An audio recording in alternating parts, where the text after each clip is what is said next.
Moi, quand j'ai écouté les divers intervenants, il semblerait que cette baisse considérable du marché de l'art au niveau national serait, pour ce que l'on entend, pour grande partie, la régulation. Or, il me semble que si on arrive à pallier ce problème-là, on n'arrivera pas quand même à retrouver des parts de marché considérables au niveau mondial. Et moi, j'aimerais savoir, au-delà effectivement des professions que vous représentez et qui ont besoin sans doute, pour lesquelles on a besoin d'autorégulation beaucoup plus que ce qu'il y a actuellement, quelles sont les vraies causes? Parce que là, on ne les a pas.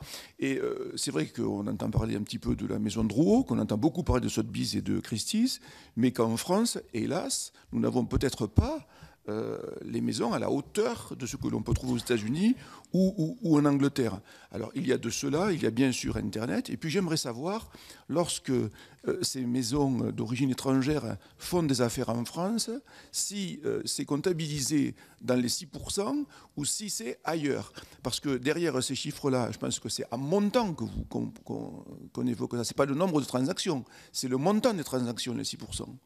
Parce que ça aussi, il faut quand même peut-être un petit peu le préciser. Voilà ce que je voulais vous dire. Merci, Monsieur Marc. Madame de la Provoté.